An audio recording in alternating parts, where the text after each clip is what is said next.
I want to talk to Jordan in Virginia. Thanks so much for waiting. You're on the line with Matt and Jim. How are you? I'm doing great. How are you guys? Not too bad. Doing good. Yes, I was calling in today. I've been watching different content, debates over atheists and theists, and I've come to enjoy the content. It's just nice to kind of like pick your brain and just try to understand things a little bit better. But for the most part, it's given me more and more doubts about my faith. And I've followed a little bit of your story, Matt, and it's one I feel like I kind of relate to. I am also have a Christian background. I just recently got out the military, and I've been having my doubts, and yet it's more or less just giving me frustration with the Bible. But I don't want to let go of my faith. My experience as a Christian in church has been more or less very good. And so was mine, by the way. Considered as, and so is mine. Oh, okay. Well, so I never had a bad experience. Yep. I wasn't.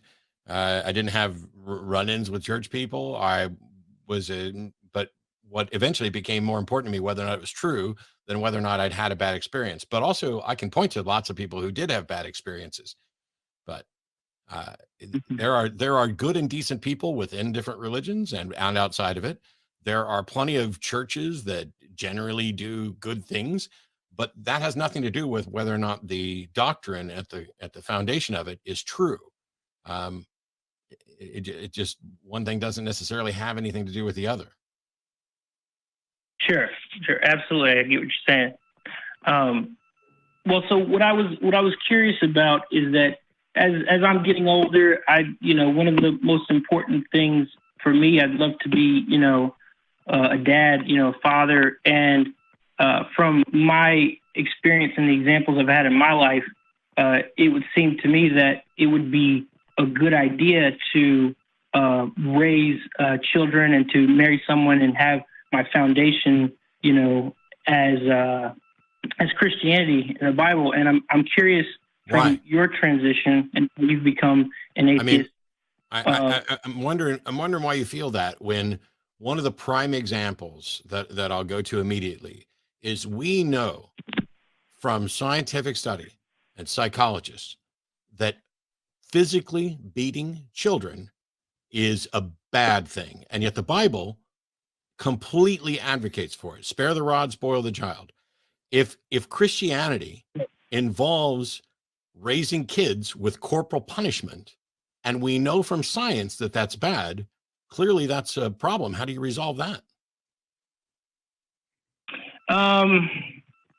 Well, I guess as far as beating children, like I've said, I've had my concerns with the Bible, and honestly, I wouldn't really agree with all of it anyway. I mean, I've kind of been more comfortable with using my brain, but even still, I have yet to want to make that transition to atheist.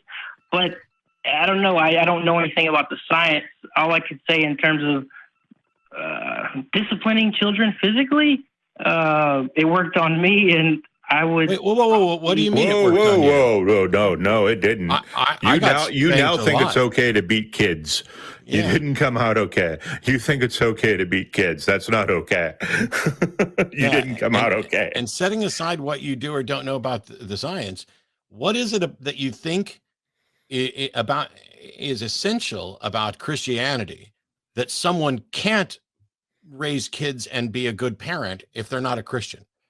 Because that's what you're implying. So that's exactly what I'm calling about, because I'm curious about kind of how you transitioned, and because I know that, or at least from videos I've heard, that you're married. I don't know if you have any kids, but I'm not sure if it's the right way. I feel that it's the right way, and more or less the reason why I would say it's right is just because that's my experience, and that's it's just kind of, I'm biased, and it doesn't sound like you've thought about this at all. I want to let Jim ask a question, but if you're basically saying it looks like you haven't thought about it at all. Yeah, because basically when you raise a kid as a Christian, you're fundamentally telling them that they're broken, and the only way they can get and they can never get unbroken, right? And that's very, very different than saying, yes, sometimes you will screw up. but that doesn't mean you are a screw up, right? And yet Christianity says you're a screw up from the beginning. You're fundamentally broken from ground zero, from day zero. And that is not a good way to bring up kids. And if you've got a daughter, bringing her up with the Eve story, not a good thing, right? Because Eve is the downfall of humanity and women are bad. That's kind of the message that little girls get. And that's not good either. So in what way do you think it's good to bring them up? I mean, well, so like I said, it's just more or less my experience. I will say this. I had a friend recently that we had a conversation about religion and God, and he's been married for a few years, and he's got 2 kids, and he seems like he's got a really good marriage, and he's, I would say, a good dad, but that's never been a concern for them. They don't talk about religion at all. So that's, one of the things that I've had that's made me kind of consider, because I'm pretty much putting myself up to be swayed, but it's hard to say. It's not like I have evidence or anything. I can just more or less say that these people in my life who are Christians raised their family as Christians, and it worked out for them. And from my experience. Okay, but by that argument, you should also take a look at every secularist who raised their kids without religion, and it worked out for them. So now, at a minimum, you're in a position where they're on equal footing. But here's the thing. I can point out a dozen things in the Bible that you're going to not agree with. You're probably okay with spanking, even though you shouldn't be, based on the science.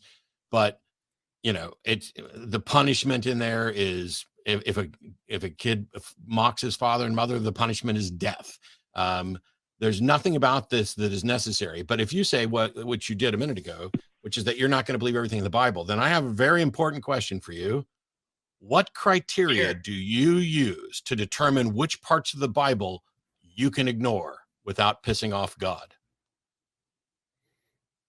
Well, as far as so over the last, I'd say 2 years, and listening to atheist content and arguments, I just feel like there's not enough there to really prove God. But yet, I like the idea of God, and I would do you accept as true the proposition that there is a God? Do you accept that proposition as true, that a God exists? I would say yes, but I'm not sure if it would be the God of the Bible. But yet, so then why on earth? No. Here's the thing: you think you're probably convinced there's a God, but you're not necessarily sure if it's the God of the Bible, and yet you're sitting here saying that you want to raise your kids as Christian, despite the fact that you don't seem to know that much about it, and you're fine with, Christian churches evidently teaching your kids that they were born wrong, they were born bad, they were born into sin, that there's something wrong with being gay, lesbian, transgender, that you should beat them when they misbehave, that you should kill them if they violate certain rules. And then you say, well, no, hang on, I don't necessarily believe that. So now you're going to pick and choose. If you're going to pick and choose from the Bible, why not pick and choose from everything in life and take the things that are good, that are supported by evidence, that are supported by science, and get rid of the things that are demonstrably bad? What if there's no reason to think that you were born wrong? Why would you do that? If there's no reason to think there's a hell, why would you let anyone tell your kids that they will burn in hell forever if they don't give in to Jesus? And if you've been listening to atheist content and if you've been listening to the XP, then there are callers who have been atheists for 20 years and still have nightmares about burning in hell. And we've had teaching kids about hell is child abuse. Yeah. Teaching kids the bulk of Christian doctrine is child abuse. Following what the Bible says with how you're supposed to treat your kids is child abuse, and you should be arrested for it. Sure. Yeah, I definitely get what you're saying. I do recall one video, I saw a clip of it, and it was you speaking with someone else, and it mentioned about a little girl. I think her father had passed away, her mother, and she wanted to go to heaven and somehow ended up killing herself. And, those are the kinds of things that I'm afraid of because, like I said, I haven't had a bad experience with Christianity, but other people have. So I am concerned that if I... Yeah, and the bad experience is less relevant than is it true, right? Do you want to bring your kids up in a way that they become more susceptible to the likes of a Joel Osteen or one of the hate preachers out there, or some cult? Or do you want to bring them up to think for themselves? You very, very difficult to raise kids to think for themselves and in a Christian household. Yeah. The better thing to do is to set aside all this concern about religion, or absolutely set aside the notion that you should pick one religion that you're not even convinced is true to raise your children. You want to know how to raise children? You teach your kids how to think, not what to think. You encourage discovery. You encourage exploration. You encourage empathy. That's how you instill good moral values, not by beating them, not by offering them rewards and punishment, but by teaching them about that their actions have consequences, that they impact the people around them, that we have to share space with people, and how would they feel if somebody did this to them? That's how you teach people. That's how you teach kids empathy and morality. You should focus on all of that. And if, as they grow up, they decide that they want to participate in a religion, then if you've taught them how to think and encourage them to embrace reason and evidence, what have you got to worry about? If there's a God, if the only way to raise kids is through some religion, we already know that's false, because we know, I can point you to parents, and you've met parents who are completely secular, who are raising their kids secularly, and who have wonderful families and wonderful kids. As long as that's possible, it would seem to me that it would be a devastating mistake for you to not follow that path. Because if there is a God and you opt to teach your kids secular values and teach them how to think and teach them reason and empathy, and it turns out there's a God, then either that God is the type of God who's willing to accept and reward reason, empathy, or punish reason and empathy. And if it's a God that can punish reason and empathy, fuck him. That's a monster. I got you. So I guess from what you said, in your opinion, it would be more detrimental to try and I guess indoctrinate a child into religion. Of course, because what if you indoctrinate them in the wrong religion? What if you raise them Jewish and it turns out Christianity is true? What if you raise them as Christian and it turns out the Hindus are right or the Muslims are right? You've indoctrinated your kid into the wrong religion, and you're in a position where you are freely acknowledge you don't know which one is right.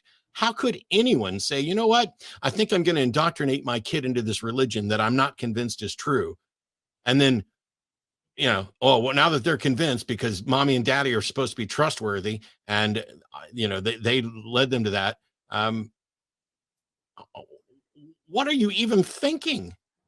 How could you possibly pick a God for your kid when you don't even have, it's absurd and it's obscene. Well, I've got a problem with the word indoctrinate, which is to teach a person or group to accept a set of beliefs uncritically.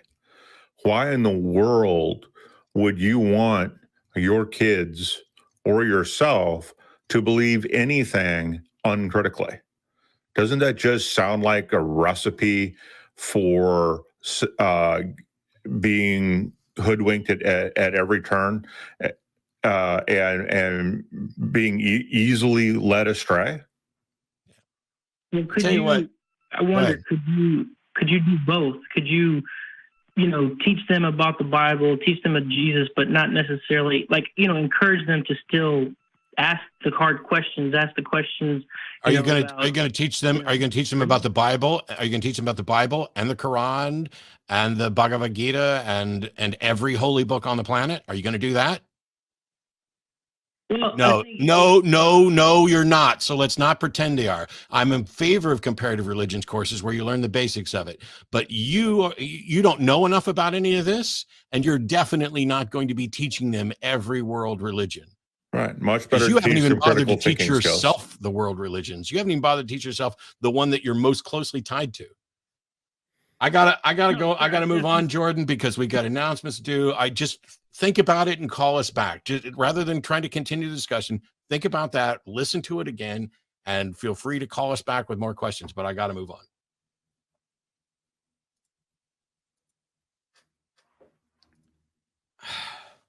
Now, somebody out there is going to email and say, "Oh, you were just so hard on that person." No, I wasn't. Yeah, no, I wasn't. Really weren't. We're talking about how people are going to raise children, how they're going to raise the next generation. I don't think you can possibly be, in words and language, too hard on parents. The thing is, Jordan, I think, wants to be the best parent that he can be. Yeah. I think almost everybody does. And they don't know what they're doing. And this is why many parents just default opt for religions. Right. It's not a solution at all. And it can go horribly wrong, especially if there is a God and you picked the wrong one. But right. if there's not a God, you're still wasted.